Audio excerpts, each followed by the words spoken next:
मेरे प्यारे दोस्त, राजा शिवी, बाज और कबूतर की रोचक कहानी, मज़ेदार कहानी को सुनिए और अपने जीवन में लगातार अच्छे कहानी के द्वारा अपने जीवन को रोचक बनाइए।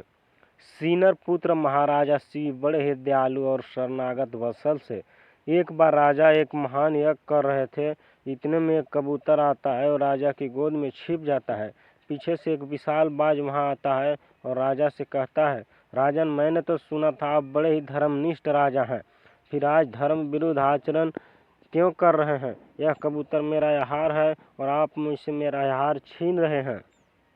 इतने में कबूतर राजा से कहता है, महाराज, मैं इस बाज से डर कर आपकी शरण में आया हूँ, मेरे प्राणों की रक्षा कीजिए महाराज। राजा धर्म संकट में पड़ जाते हैं, पर राजा अपनी बुद्धि और विवेक का प्रयोग करके कहते हैं, राजा, तुमसे डर कर यह कबूतर प्राण रक्षा के लिए मेरी शरण में आया है, इसलिए शरण में आए हुए इस कबूतर का मैं त्याग नहीं कर सकता, क्योंकि जो लोग शरणागत की रक्षा नहीं करते उनका कहीं भी कल्याण नहीं होता। बाज, राजन, प्रत्येक प्राणी भूख से व्याकुल होते हैं, मैं भी इस समय भूख से व्याकुल हूँ। यदि इस समय यह कबूतर नहीं मिला तो मेरे प्राण चले जाएंगे, मेरे प्राण जाने पर मेरे बाल बच्चों के भी प्राण चले जाएंगे। हे राजन, इस तरह एक जीव के प्राण बचाने की जगह कई जीव के प्राण चले जाएंगे।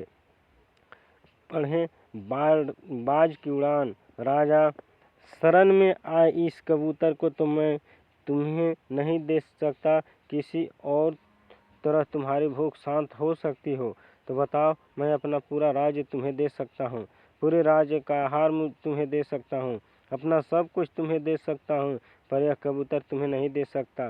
बाज, हे राजन, यदि आपका इस कबूतर पर इतना ही प्रेम है तो इस कबूतर के ठीक बराबर का तौल कर आप अपना मांस मुझे दे दीजिए, मैं अधिक नहीं चाहता। राजा, तुमने बड़ी कृपा की, तुम जितना चाहो उतना मांस मैं देने को तैयार हूँ। यदि यह शरीर प्राणियों के उपकार के काम न आए तो प्रतिदिन इसका पालन पोषण करना बेकार है। हे बाज, मैं तुम्हारे कथनानुसार ही करता हूँ। यह कहकर राजा ने एक तराजू मंगवाया और उसके एक पलड़े में उस कबूतर को बैठाकर दूसरे में अपना मांस काट काट कर रखने लगे और उस कबूतर के साथ तौलने लगे। कबूतर की रक्षा हो और बाज के भी प्राण बचे, दोनों का ही दुख निवारण हो, इसलिए महाराज शिवी अपने हाथ से अपना मांस काट काट के तराजू में रखने लगे। तराजू में कबूतर का वजन मांस से बढ़ता ही गया। राजा ने शरीर भर का मांस काट के रख दिया, परंतु कबूतर का पलड़ा नीचे ही रहा। तब राजा स्वयं तराजू पर चढ़ गए। जैसे ही राजा तराजू पर चढ़े वैसे ही कबूतर और बाज दोनों ही अंतर्ध्यान हो गए और उनकी जगह इंद्र और अग्नि देवता प्रकट हुए। इंद्र ने कहा, राजन, तुम्हारा कल्याण हो, और यह जो कबूतर बना था यह अग्नि है।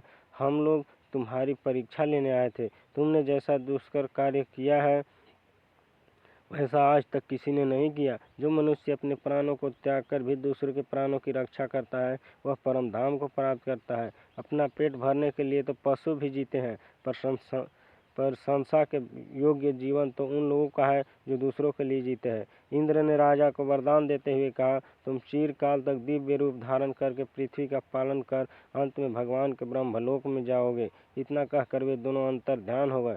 दोस्तों, भारत वह भूमि है जहाँ राजा शिवी और दधीची जैसे लोग अवतरित हुए हैं, जिन्होंने परोपकार के लिए अपना जिंदा शरीर दान दे दिया। और हम लोग हैं, जिंदा की तो बात छोड़िए, मरने के बाद भी अंग दान नहीं करते। दोस्तों, मरने के बाद यह शरीर कूड़ा हो जाता है, उसमें से बदबू उठने लगती है। घर और परिवारजन जल्द से जल्द उसे घर से बाहर ले जाते हैं। अगर वह शरीर काम का होता तो वह उसको जलाते या गाड़ते क्यों? पर आपके लिए तो काम का नहीं, वह किसी को जीवन दे सकता है, किसी को रोशनी दे सकता है और मेडिकल साइंस को एक नई दिशा दे सकता है। और ऐसा तब हो सकता है जब आप इस मृत शरीर को दान करें। इसलिए दोस्तों, अब समय आ गया है अंत्येष्टि क्रिया को बदलने का और अंगदान पर परोपकार के भागीदारी बनने का। कृपया इस बात पर विचार करें और अपना निर्णय लें और अपने जीवन में आगे की ओर बढ़ें, लगातार संघर्ष करें।